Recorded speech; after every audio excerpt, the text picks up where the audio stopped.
Queridos, eu estarei dando início a uma ministração, a uma série de pregações, como também habitualmente eu costumo fazer. E durante a preparação desse sermão eu fiquei pensando comigo mesmo que tudo o que eu estaria ministrando é muito simples e até mesmo óbvio, principalmente para esse início de sermão. Confesso que cheguei até mesmo a ficar um pouco receoso no início, mas conforme os dias vão passando, o ministro ele vai sentindo o fluir do Espírito Santo no coração e a confirmação daquilo que precisa ser ministrado. E dentre algumas conclusões que eu cheguei, uma delas é que Deus é rico em simplicidade. Já nós somos muitas vezes ricos em complicações. Deus sabe ser simples sem perder a elegância. Deus sabe ser simples sem perder a majestade. Deus sabe ser simples até mesmo sem perder a gloriosidade que Ele tem. E mesmo com toda a grandeza e essência de Deus, tudo o que Deus é e representa, sendo perfeito em todos os seus atributos, Ele se apresenta simples para nós. Aliás, Jesus é a mais clara manifestação de Deus em simplicidade. Quantas coisas nós perdemos de crescer e amadurecer, meus irmãos, quando não enxergamos a Deus de maneira simples. O texto base de ponto de partida que estarei utilizando durante a ministração dessa palavra e no decorrer dos próximos domingos está no livro do profeta Isaías. E eu gostaria que, se você sentir a vontade de abrir a sua Bíblia, ou pode acompanhar também aqui pelo telão, onde estarão sendo passados todos os slides. Isaías, capítulo 6, versículos 1 ao 13, nós vamos proceder à leitura. A versão que eu vou estar lendo é a Nova Versão Transformadora, um pouco diferente da Almeida Corrigida. Texto bastante conhecido, mas vamos nele. No ano em que o rei Uzias morreu, eu vi o Senhor. Ele estava sentado em um trono alto, e a borda de seu manto enchia o templo. Acima dele havia serafins, cada um com 6 asas.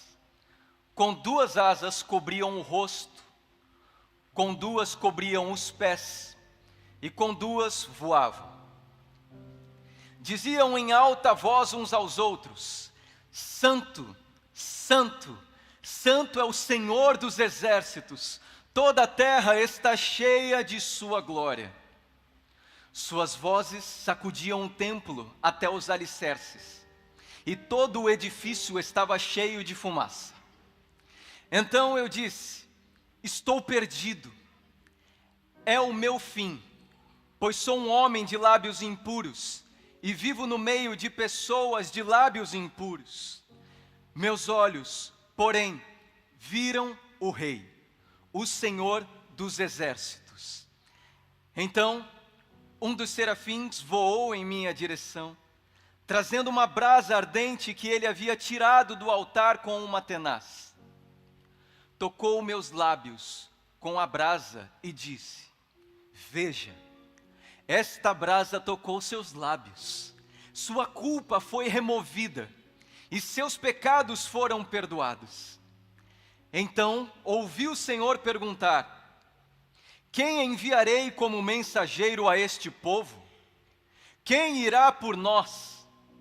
E eu respondi: aqui estou, envia-me. Ele disse: vá e diga a este povo: ouçam com atenção, mas não entendam.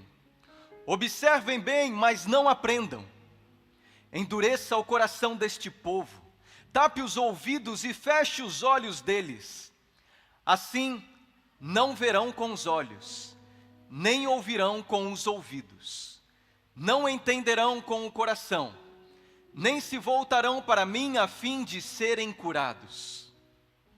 Então eu disse: Senhor, até quando isso vai durar? E ele respondeu: até que as cidades fiquem vazias, e as casas abandonadas, e toda a terra seja devastada, até que o Senhor tenha mandado todos embora, e toda a terra de Israel esteja deserta.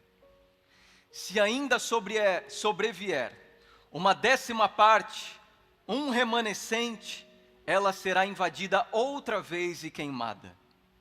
Mas assim como o terebinto e o carvalho deixam um toco quando cortados, o toco de Israel será uma semente santa. Quantos podem dizer amém? Eu gostaria de falar a vocês rapidamente a respeito do contexto histórico, a respeito do tempo e espaço em que Isaías está inserido.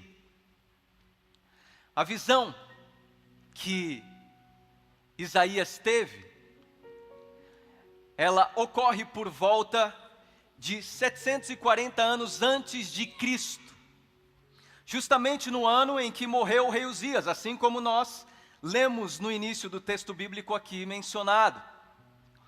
Uzias, que também é chamado de Azarias, reinou durante 52 anos em Jerusalém, Judá.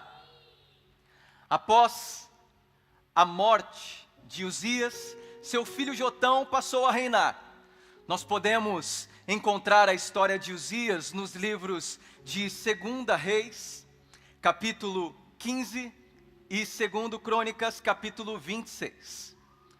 Logo, podemos compreender que o capítulo 1 de Isaías até o capítulo 5 foram escritos durante o reinado de Uzias, e o capítulo 6 durante o reinado de Jotão, seu filho. Na época, o reinado de Judá vivia uma situação de relativa estabilidade. Os exércitos assírios, poucos anos depois, iriam aterrorizar a Síria e a Palestina. Eles ainda estavam distantes. Isaías, então, começa a anunciar primeiro o juízo e depois a misericórdia do Senhor sobre a nação eleita. O ministério do profeta era duplo. E durante 40 anos, Isaías fez ambas as coisas. Além da data e período em que Isaías tem essa visão, podemos descobrir também através de indicações no próprio texto bíblico, no capítulo 6, em que lugar se deu a visão que ele teve. No final do versículo 1, o profeta certamente se refere à sala central do templo, quando está escrito: a borda de seu manto enchia o templo, como Isaías menciona na visão. No versículo 4, Isaías cita as bases do pórtico do santuário. Na Almeida Corrigida vai estar umbrais das portas.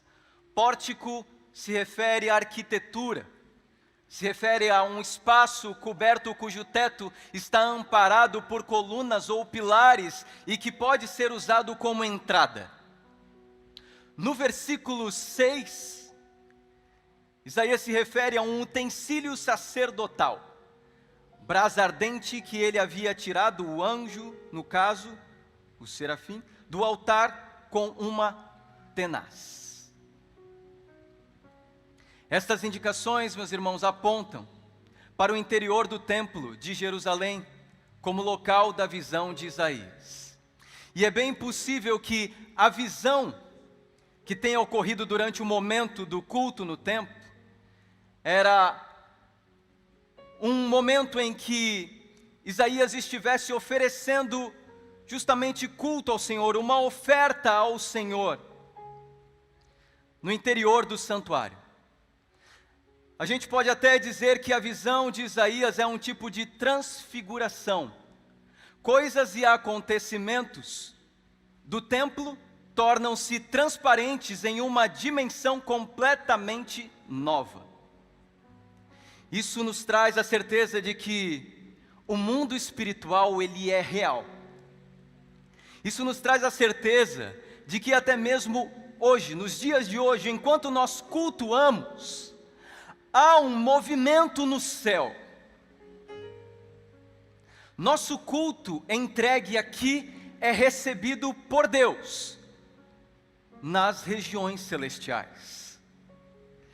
O quão importante é nós termos consciências ou ouvirmos sobre coisas tão óbvias, porque nem sempre a gente vem oferecer culto com essa consciência de que enquanto estamos realizando algo aqui na terra, algo no mundo espiritual está se movendo, algo no mundo espiritual está acontecendo, algo no mundo espiritual está esperando para ser recebido pela igreja do Senhor. Muitos de nós certamente não tivemos esse privilégio e essa oportunidade de ter essa visão que Isaías teve. Mas ela é relatada na Bíblia e mostra essa importância para nós. Vire para quem está do seu lado e diga assim: aquilo que nós fazemos aqui é recebido no céu. Agora pergunte para essa pessoa que está do seu lado: você ofereceu alguma coisa hoje ao Senhor? Neste culto?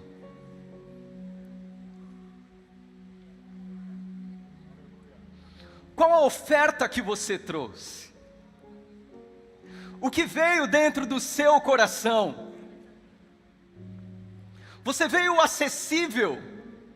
Porque desde o início desse culto, desde a primeira leitura do texto bíblico, que eu não sabia qual seria, e depois na sequência, através do presbítero Daniel Filho, depois pastor Luiz Vieira, houve uma confirmação no coração para aquilo que seria ministrado nessa noite.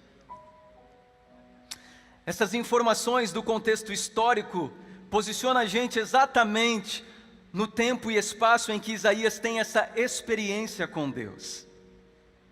E contextualizando, o que podemos agregar de valor a nós em amplo sentido nessa visão que Isaías teve. Meus irmãos, diariamente há uma batalha travada para que você e eu não enxerguemos algumas coisas que são fundamentais na nossa caminhada cristã.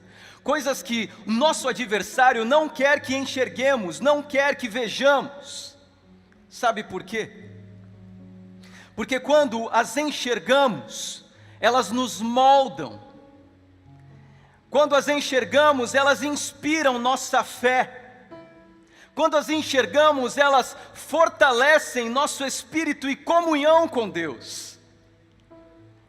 Elas enchem nosso coração de duas coisas: esperança e amor.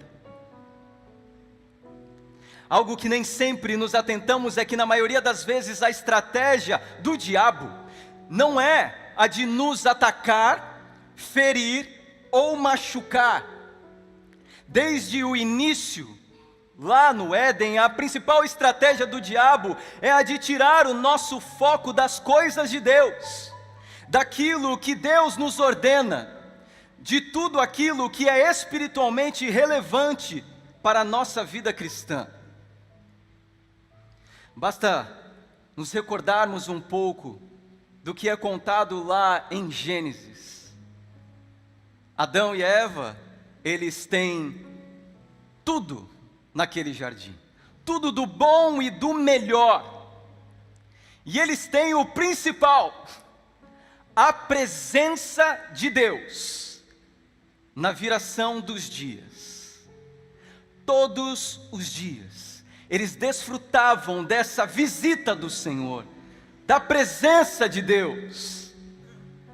Então a serpente aparece e atrai a atenção de Eva e Adão para algo que eles não estavam se importando. Que era o quê? Aquilo que Deus já havia ordenado para eles. Comam de tudo o que vocês quiserem aqui nesse jardim, menos da árvore que dá o conhecimento do bem e do mal. Menos desse fruto.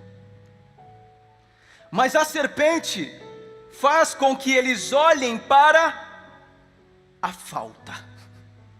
A única coisa que eles não poderiam tocar. O único fruto do qual eles não poderiam comer. Irmãos, o que nós sabemos claramente na teoria, nem sempre fica esclarecido na prática. Nós sabemos o que não devemos fazer, aquilo que Deus nos ordena, nos orienta, aquilo que Ele diz, isso não.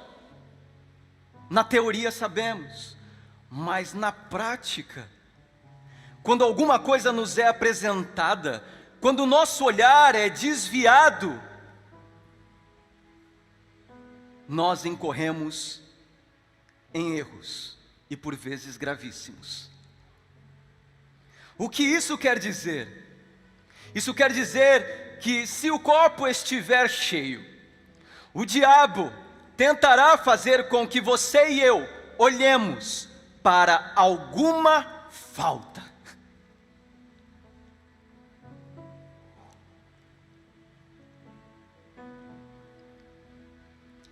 Por isso o tema que dei a essa série de pregações que iniciou a partir de hoje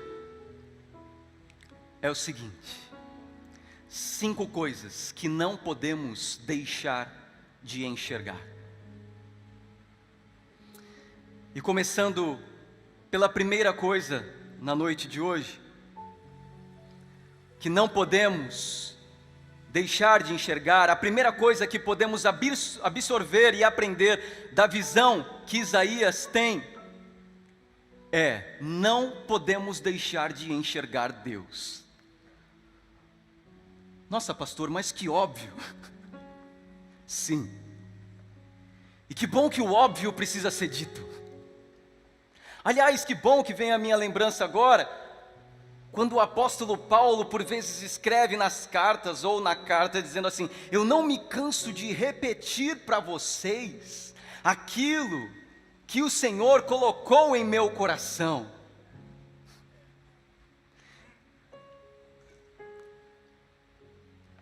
Ao observar o ponto central da visão de Isaías, naquilo que a visão se concentra e no que ela está fundamentada, é impressionante como a primeira parte é completamente focada em uma referência principal. E qual é a primeira coisa que Isaías descreve ter visto quando fizemos a leitura? Alguém pode dizer assim, sem olhar na Bíblia aí, a primeira coisa que ele diz, que ele descreve que vê? O Senhor. Isaías diz: eu vi o Senhor. Isaías se depara com a santidade, com o poder e com a glória de Deus. Todo o restante na visão que ele tem é maravilhosa, mas para ele claramente coisas secundárias. Isaías, ele não diz que primeiro viu o trono de Deus. Ele não diz que viu primeiro a orla das vestes, ou os serafins e as suas 6 asas, ou os alicerces, ou a fumaça. Ele diz: eu vi o Senhor. Se você juntar todo esse cenário de quantidade de informações que ele está recebendo nessa dimensão espiritual, é muita coisa. Mas ele se concentra, ele se foca eu vi o Senhor. Você pode ver muitas coisas na sua vida, mas se você não ver o Senhor em primeiro lugar, se você não ver Deus em primeiro lugar, diante dos seus olhos, você está invertendo o valor da sua visão. Sabe, queridos, é preocupante quando nossa principal motivação em querer ir para o céu se concentra nas seguintes coisas: não mais choro, não mais tristeza, não mais dor. Muitas canções se referem a isso, que é uma verdade. Mas quando a principal motivação é essa, isso não é um bom sinal. É preocupante quando a nossa motivação em querer ir para o céu é porque lá pisaremos em ruas de ouro, ou porque receberemos uma recompensa, uma coroa, uma roupa celestial. Há até mesmo pessoas que a motivação delas em querer ir para o céu é porque elas têm medo de ir para o inferno. Ah não, eu não quero ir para o inferno, então eu quero ir para o céu. Isso precisa ser mudado. Nosso principal desejo de ir para o céu deve ser porque queremos ver Deus em toda a sua plenitude e glória. Nosso principal desejo de anseio pelo céu deve ser porque amamos a Deus acima de todas as coisas. Deve ser porque Ele é o único e verdadeiro Senhor, nosso Abba Pai, nosso Criador. E particularmente, eu costumo dizer que eu só quero ir para o céu se Deus estiver lá. Nossa, mas que coisa esquisita de dizer, pastor. É apenas para dar uma ênfase na questão de que devemos amar a Deus mais do que tudo que exista no céu, mais do que tudo que o céu vem a nos proporcionar através de Deus. Aliás, o céu só é céu porque Deus está lá, caso contrário não seria. Seria qualquer outra coisa. Eu cheguei à consciência que melhor do que dizer eu quero ir para o céu, é dizer eu quero ir para Deus. Você pode repetir isso comigo? Diga comigo, eu quero ir para Deus. Na visão que Isaías tem, ocorre uma colisão com Deus. O impacto da presença de Deus. Olhando para os versículos 1 ao 4, que é onde está baseada a ministração de hoje, eu penso que Isaías teve uma espécie de, justamente, colisão inesperada. Imagine um carro a 220 km por hora na estrada e de repente uma parede de concreto aparece no meio da pista. Que tipo de choque é esse? Isaías está indo ali para oferecer algo a Deus, como era de costume, como era habitual. E algo completamente novo, diferente acontece. A visão que Isaías teve foi como um impacto na vida dele. Irmãos, essa colisão com Deus precisa ser buscada por nós. Esse choque de realidade entre nossa conduta em um culto e a reação do céu precisa ser sentida, não apenas sabida. Que bom se desejássemos essa colisão todos os dias. O culto de cada dia é tão importante quanto o culto coletivo.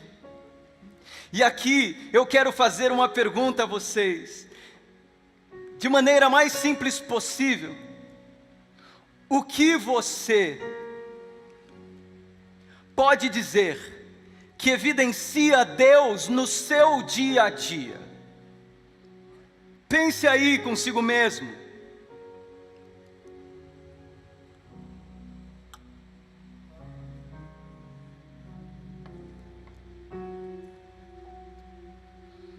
Ainda como extensão dessa pergunta, o que você pode dizer que evidencia a sua busca por Deus, o seu olhar para Deus no seu dia a dia?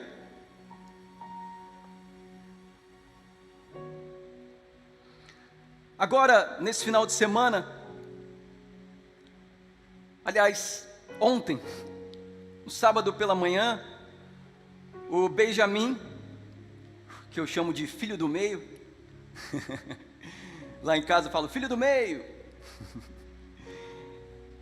ele tinha uma apresentação no colégio, e nós saímos para tomar um café, eu, minha esposa, ele, o filho mais novo também, Rodriguinho, e nós estávamos compartilhando ali sobre um devocional da semana que tenha pego o nosso coração, que tenha falado ao nosso coração.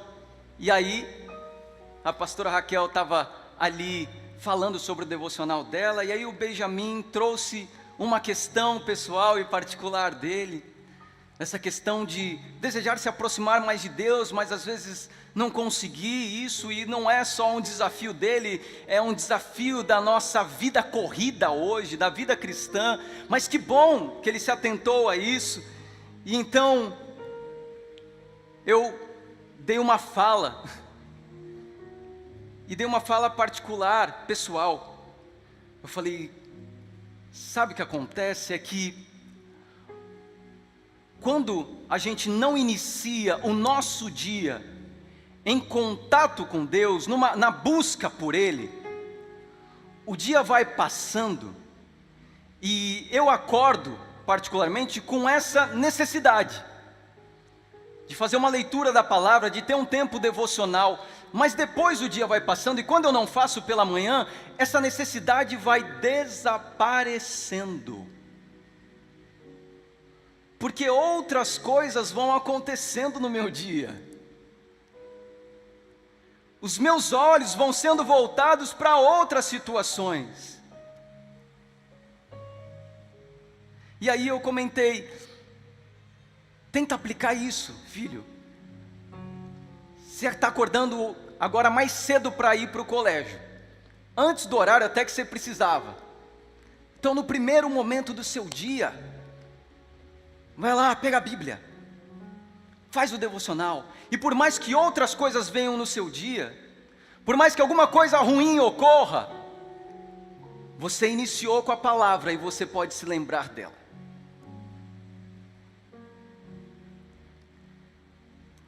Eu pergunto para você, qual é o seu primeiro pensamento ao acordar pela manhã? Estou falando sobre coisas simples.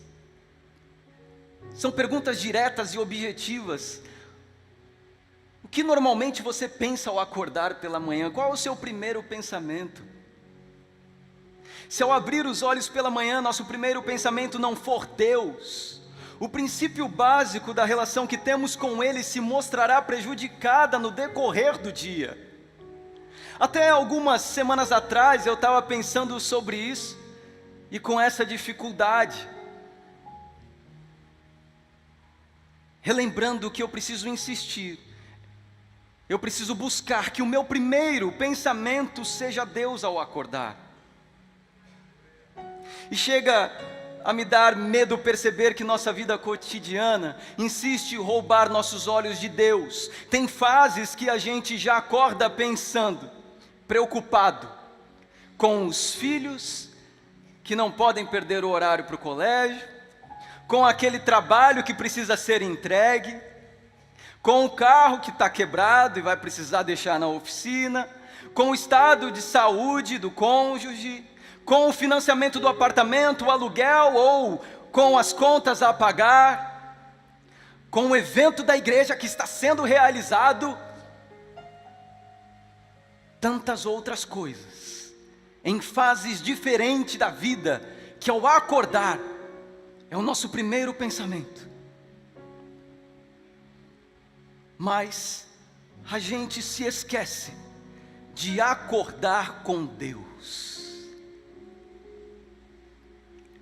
Aliás, a gente deixa para se lembrar de Deus quando, através de alguma dessas preocupações, recorremos a Ele em busca de socorro.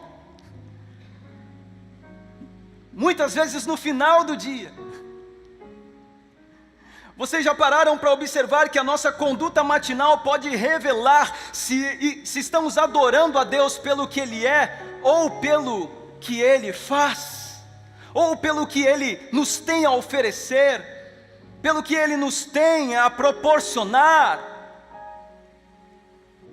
Funciona mais ou menos assim: a gente vê uma coisa boa no nosso dia e daí nos lembramos como Deus é bom. A gente recebe um mimo de alguém no nosso dia, seja uma mensagem, seja um presente, seja um abraço no lugar que você chega, seja uma palavra carinhosa, até mesmo, por vezes, alguém que é usado por Deus, e daí a gente se lembra que Deus não se esqueceu de nós. A gente se lembra que Ele está cuidando, que Ele está presente. E aqui eu quero fazer uma outra pergunta, mais uma provocativa, no melhor sentido.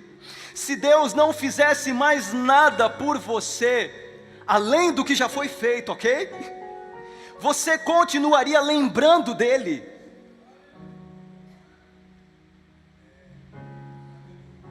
Se Deus, como eu cheguei a ministrar aqui num culto de terça-feira, na ceia geral, creio que há 2 ceias passadas ou uma, se Deus decidisse silenciar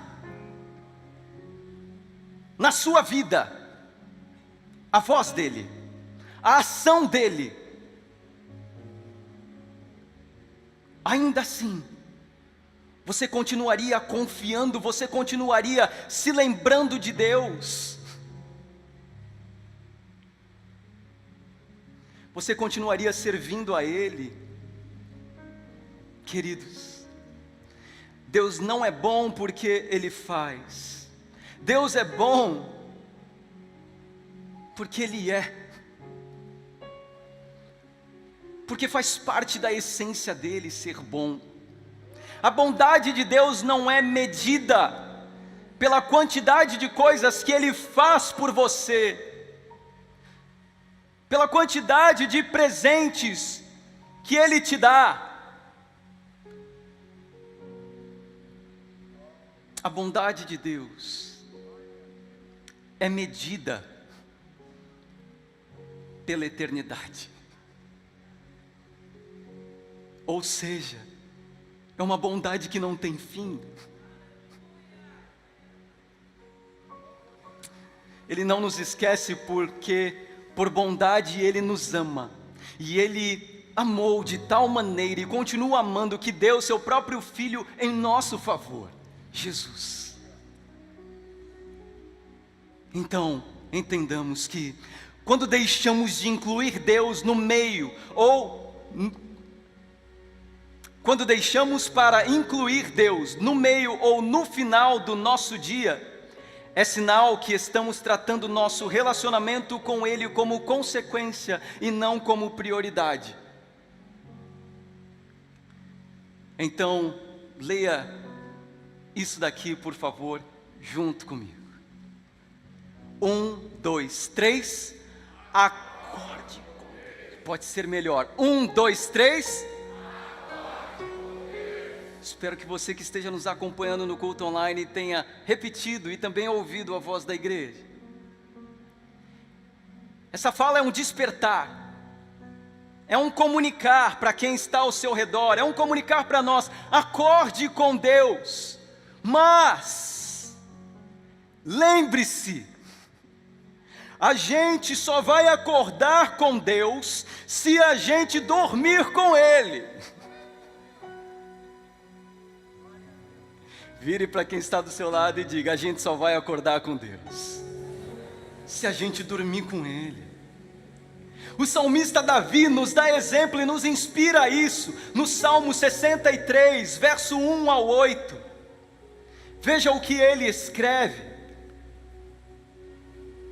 ó Deus, Tu és meu Deus, eu te busco de todo o coração, minha alma tem sede de Ti, todo o meu corpo anseia por Ti nessa terra seca, exausta e sem água. Eu te vi em Teu santuário e contemplei Teu poder e Tua glória.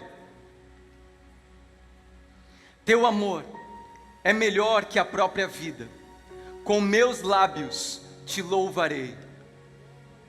Sim, Te louvarei enquanto viver, a Ti em oração levantarei as mãos. Tu me satisfazes mais que um rico banquete, com cânticos de alegria Te louvarei.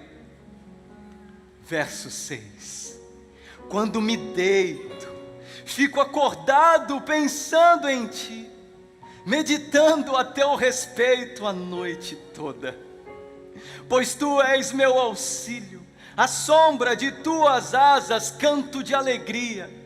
Minha alma se apega a Ti, Tua forte mão direita me sustenta. Diante da proximidade de Deus, o mundo emudece. Diante do simples de Deus, a vida se enriquece de gratidão e valores.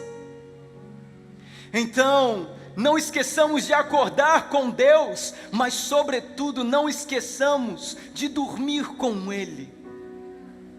Faça do seu travesseiro um lugar em Deus.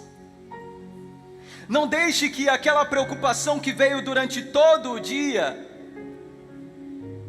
seja o seu travesseiro. Ao deitar no seu travesseiro, pense no colo de Deus. Ore a Ele e diga: Senhor, em Ti eu posso descansar, porque eu sei quem o Senhor é.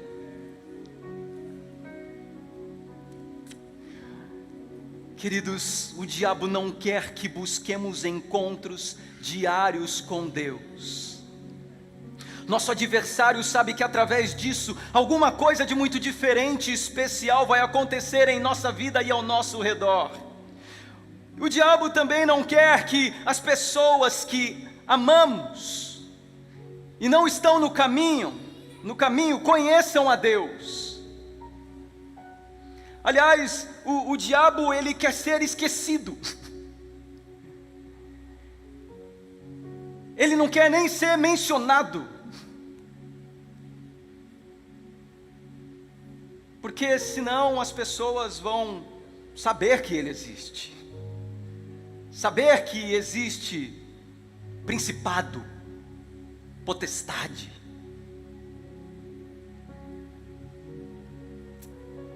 Quem sabe você tem passado boa parte da sua vida tentando trazer seus parentes ou pessoas que ama para a igreja. Quem sabe você faça parte de um grupo de pessoas que, sobretudo, quer que Deus salve o seu filho, a sua filha, o seu marido, a sua esposa, a sua nora, o seu genro, enfim, sua família. Quem sabe você até mesmo vem insistindo há tempos em querer trazê-los para a igreja, fazendo convites. E a sua oração talvez tenha sido a seguinte, ou venha sendo a seguinte: Deus, salve os meus, salve a minha casa, salve minha família. E é importante que você ore pela salvação da sua família, mas com todo carinho eu gostaria de sugerir a você uma oração diferente dessa. Ore assim: Deus, que o meu parente tenha um encontro contigo. Pastor, mas o que tem de tão especial, ou que você sugere que seja melhor nessa oração? Sabe por quê? Porque a salvação é uma consequência do encontro que uma pessoa terá com Deus. A salvação é um resultado do encontro que a pessoa vai ter com o Mestre Cristo Jesus, reconhecendo Ele como Senhor. Então, não ore pelo resultado, ore pelo início, ore para que um encontro divino especial, seja onde for, ocorra na vida dos seus parentes. É muito importante que congreguemos, que a gente venha à igreja, mas pode ser que Deus queira encontrar o teu parente no trabalho dele, através de um amigo, através de uma pessoa. Pode ser que Deus esteja querendo alcançar o teu filho, a tua filha lá na faculdade, aonde você menos pensou que ele se encontraria, porque existe tantas influências que você vê. Gente que convida para saídas, gente que quer levar o mau caminho. Mas quem tem um encontro com Deus, quem vê a Deus, quem percebe Deus, não quer mais largar dele, não quer mais perdê-lo de vista. E aqui está algo importante também, para nós que já frequentamos igreja há bastante tempo.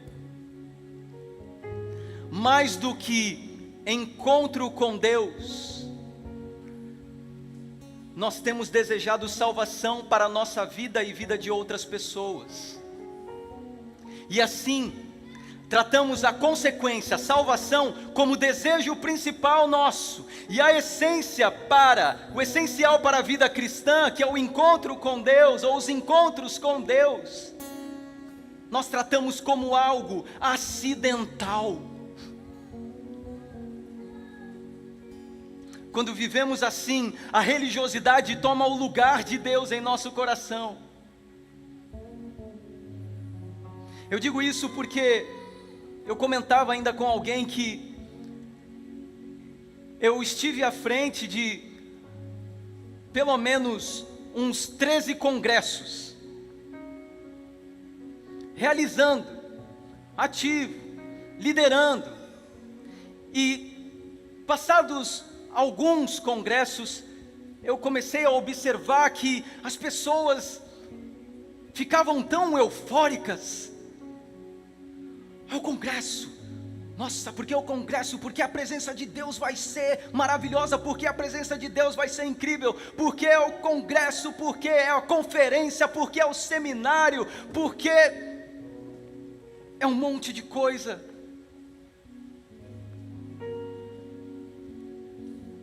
E eu passei a olhar e dizer nesses congressos, eu falei, aqui é só um abastecimento diferente para a sua vida,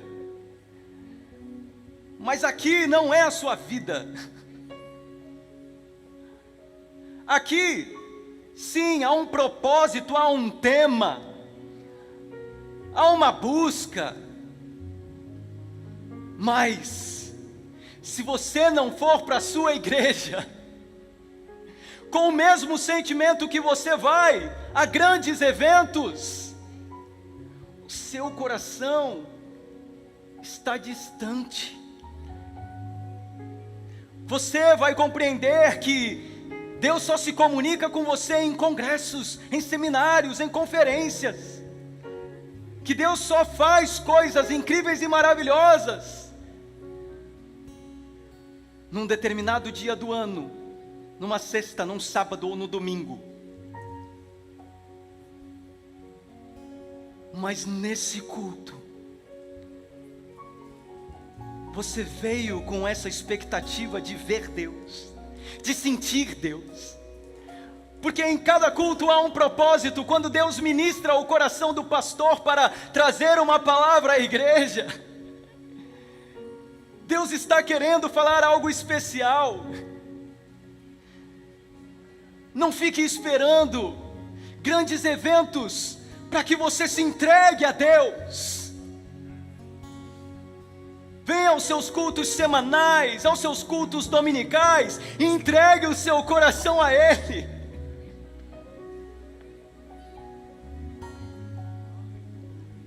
A religiosidade toma o lugar de Deus, sabe como? É quando o que fazemos ou deixamos de fazer na igreja que determina quem ou o que a igreja de Cristo é. É quando nossa participação e envolvimento na igreja precede a aprovação positiva de Deus ou não. É quando o quão ativos somos nos cultos, nas programações, nas atividades da igreja, que respondem à qualidade da nossa vida espiritual. Porque se eu não estiver atuando, se eu não estiver fazendo alguma coisa mesmo, então o sentido da minha vida espiritual parece esmurecer. Eu não estou falando sobre a importância ou a desimportância de servir. Eu estou falando quando o servir passa a ser uma muleta para você. Quando só assim você consegue se apegar a Deus. Só quando você está nos compromissos e nas atividades da igreja. Só quando você tem oportunidades é que, então, faz sentido para você. É quando os nossos talentos e habilidades se colocam acima da nossa humildade. No sentar para ouvir a palavra de Deus. No perceber que Deus está agindo em quem está ao meu lado. No perceber que Deus está movendo a igreja como um todo para Ele. Ao contrário da religiosidade, a prática genuína da fé consiste no simples relacionamento com Deus, somado à conduta de amor e cuidado com o próximo. Nos últimos anos, temos visto tantos movimentos que têm sido criados e por consequência seguidos, como subterfúgios, manobras, pretextos, escapadela para se alcançar o que se deseja.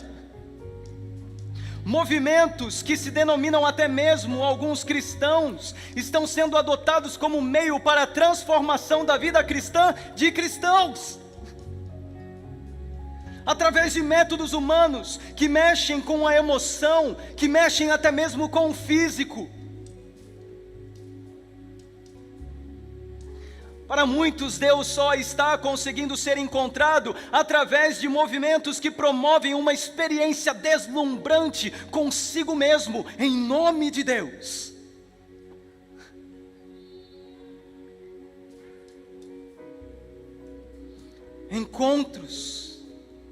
Os encontros com Deus não são consequência de movimentos criados. Os encontros Encontros com Deus para transformação de vida estão disponíveis a cada um de nós ao acessarmos a Bíblia, ao dobrarmos os nossos joelhos para orarmos, ao nos consagrarmos buscando santificação para a nossa vida. É simples. Que movimento você está esperando para fazer parte?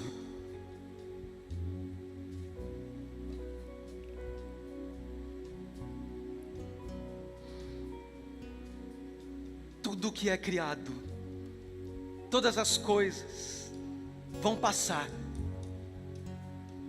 mas a simplicidade da palavra de Deus, que continua causando impacto na vida daqueles que o amam, deve ser suficiente.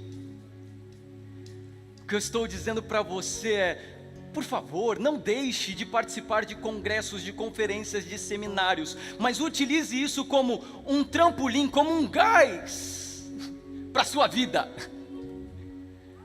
Vá, se abasteça, mas não coloque isso como: sempre quando tem, eu saio diferente. Não, saia diferente daqui hoje,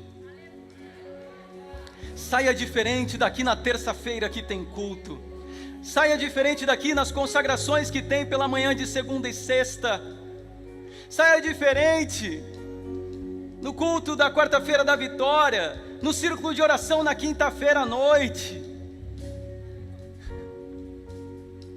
Saia diferente, buscando a Deus de forma simples, mas profunda. A igreja de Cristo que busca verdadeiramente a Deus, a igreja não passará. E aqui mais uma vez eu quero dar ênfase: cuidado, meus irmãos, para não trocar o lugar da igreja por outros lugares de movimento. Tenha atenção sobre isso. Aqui vai apenas um cuidado carinhoso. Observe bem, até mesmo se você é uma pessoa que costuma assistir ministrações da palavra de Deus pelo YouTube. Observe se você só tem procurado ouvir palavras de pregadores que estão pregando em ginásios, em conferências, em seminários.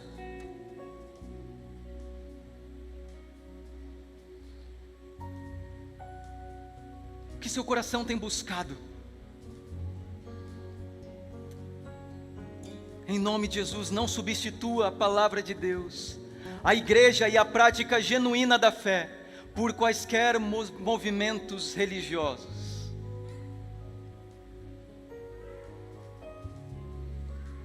Quem pode dizer: eu entendi?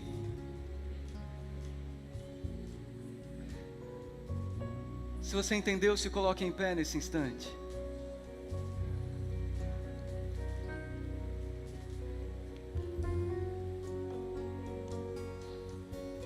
Eu gostaria que você dissesse de forma bem audível, bem forte: das 5 coisas que não podemos deixar de enxergar, qual é a primeira? Nossa. Das 5 coisas que não podemos deixar de enxergar, qual é a primeira? Deus. Glória a Deus. Sabe Davi, o rei Davi, quando ainda não era rei, quando era apenas um adolescente, ele olhou para o gigante Golias e viu a quem o gigante estava afrontando. A pergunta dele foi, lá em 1 Samuel, capítulo 17, versículo 26, foi assim: afinal de contas, quem é esse filisteu incircunciso para desafiar os exércitos do Deus vivo? Ele não estava dizendo para afrontar o exército de Israel, para afrontar o rei Saul. Davi está dizendo: quem é esse para afrontar o exército de Deus? Ou seja, quem é esse gigante para afrontar o general desse exército?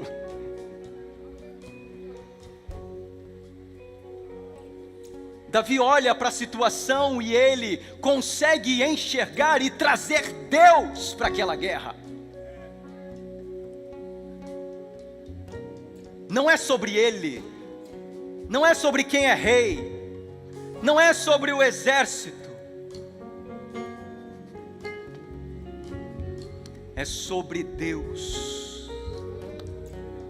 Feche os teus olhos nesse momento.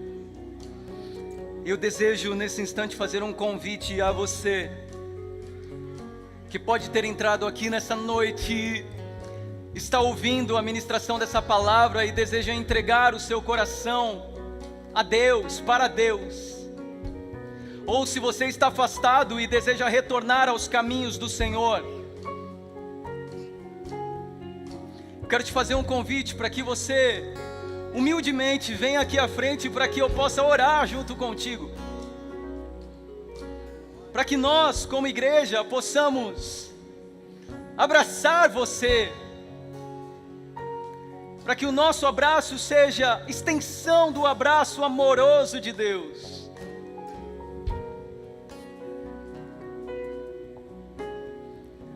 Se há alguém aqui, fique à vontade para vir à frente.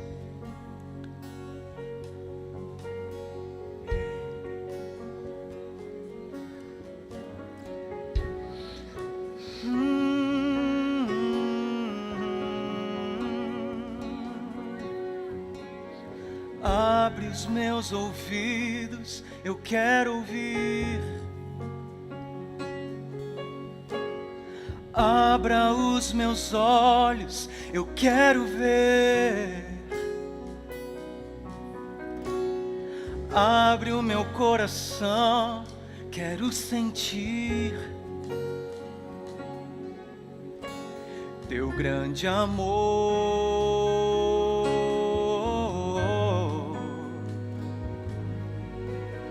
teu grande amor.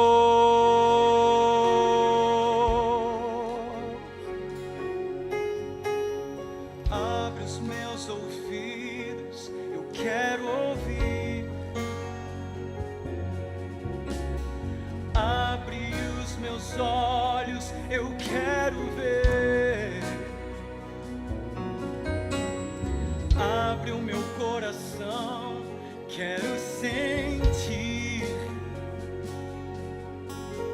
teu grande amor,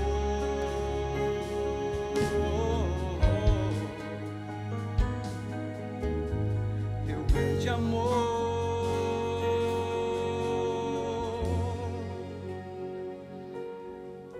Se não há ninguém que não seja cristão em nosso meio,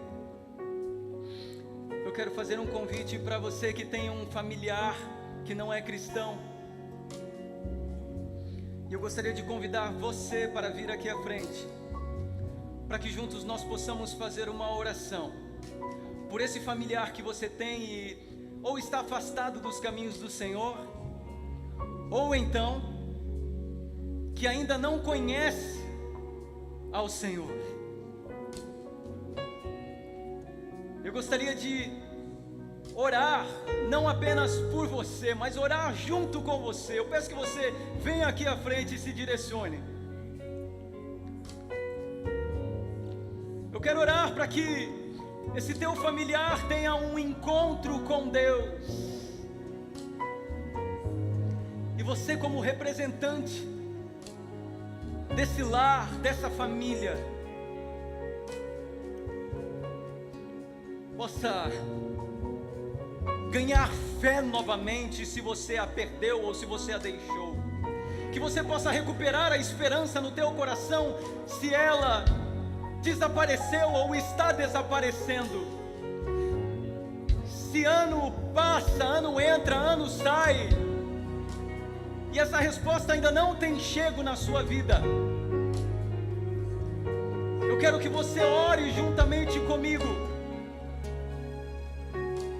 para que haja um encontro com Deus, com esse teu familiar, aonde quer que Deus o deseje encontrar, manifestar a presença dEle, fazer com que Ele seja visto, com que Ele seja sentido, percebido.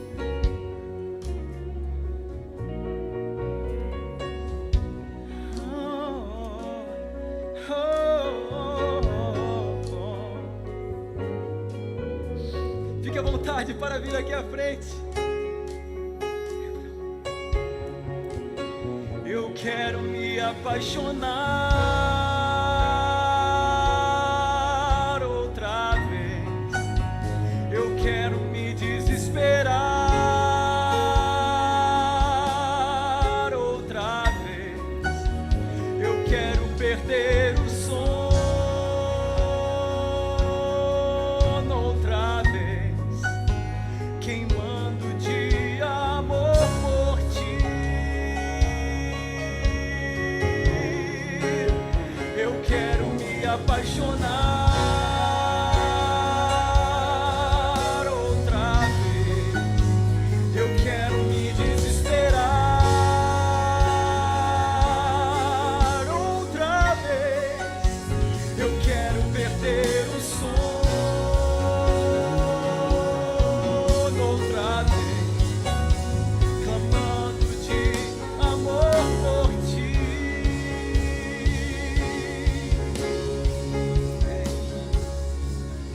Eu quero que você dê a mão para a pessoa que está do seu lado, você que está aqui na frente, porque todos vocês estão na mesma busca, na mesma necessidade. Então por isso eu peço que vocês deem a mão uns para os outros, para quem está na sua direita, na sua esquerda.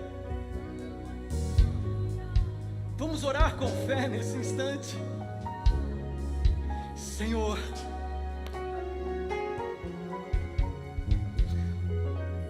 tudo que nós mais desejamos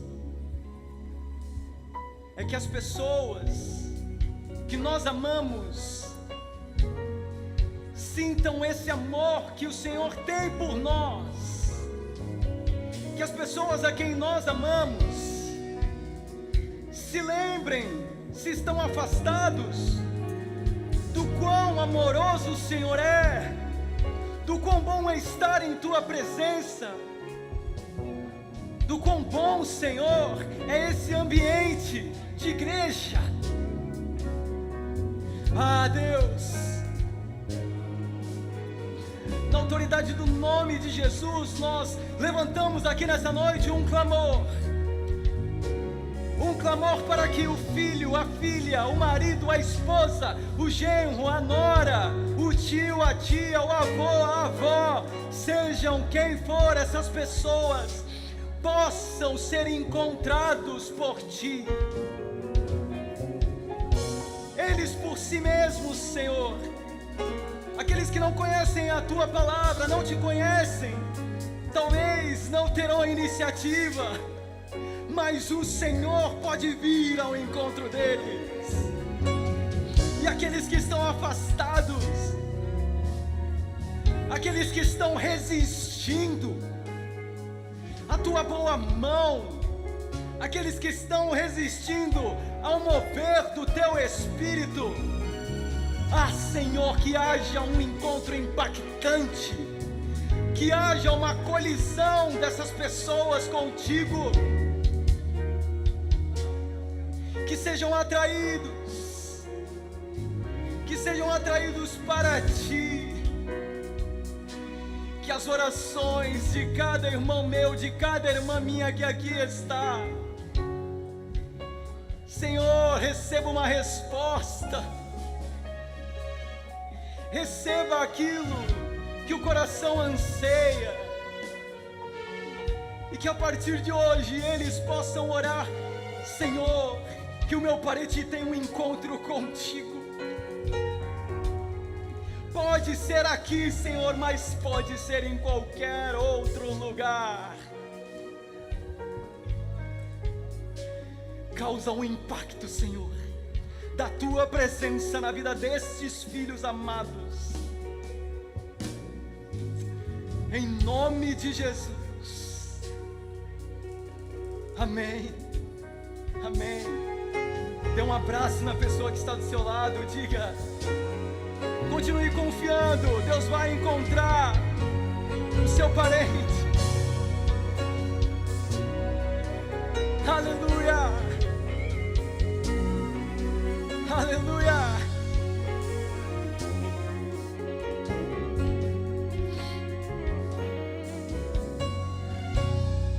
Eu ainda quero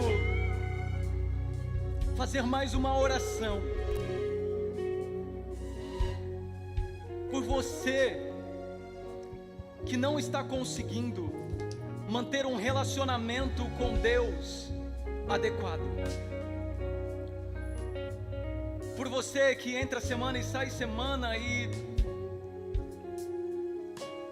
não sente mais Deus da mesma forma, está vivendo uma vida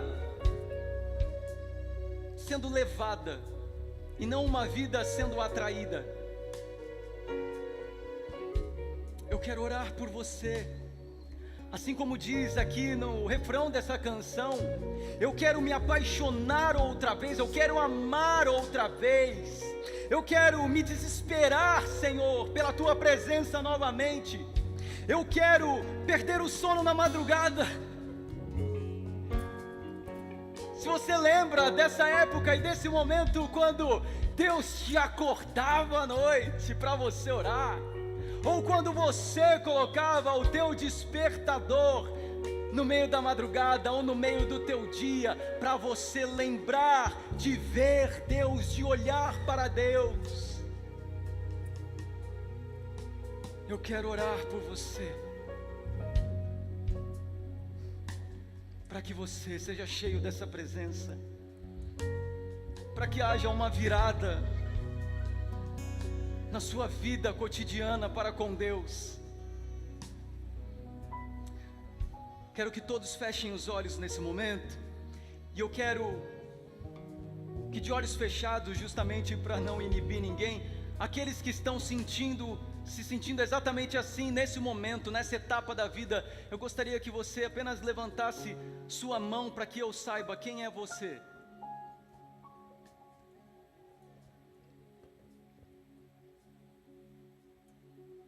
Graças a Deus, estou vendo você, estou vendo sua mão. Obrigado pela humildade do seu coração em levantar a sua mão, em reconhecer. A sua mão está sendo levantada, eu pedi para que eu visse, mas na verdade é para que haja um sinal de você para Deus. Esse sinal, essa mão levantada é um sinal seu para Deus. Eu ministrei a palavra, você ouviu, mas quem vai te despertar é o Espírito Santo de Deus.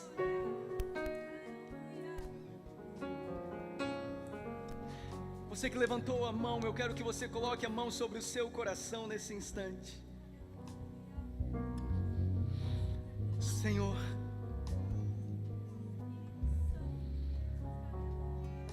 às vezes dentro da igreja a gente se perde, porque a gente perde o Senhor de vista, a gente perde aquilo que é essencial. A gente vive em comunhão com os nossos irmãos, a gente vive em comunhão com os nossos líderes, a gente desfruta desse ambiente,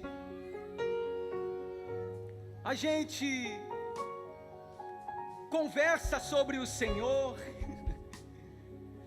a gente fala até mesmo das coisas que o Senhor fez na vida das pessoas, ou na nossa vida tempos atrás, mas a gente não te sente mais da mesma forma, a gente já não te vive mais da mesma forma, a gente não mais te presencia da mesma forma. Alguma coisa foi danificada no nosso interior, porque os nossos olhos passaram a se voltar para outras coisas, o nosso coração passou a desejar outras coisas por consequência. Nós cremos na nossa salvação, Senhor. Cremos que somos salvos por Cristo Jesus. Mas mais do que isso, Senhor, enquanto estivermos aqui na terra, não queremos viver por consequência, mas sim pela essência, pelo que é essencial. Senhor,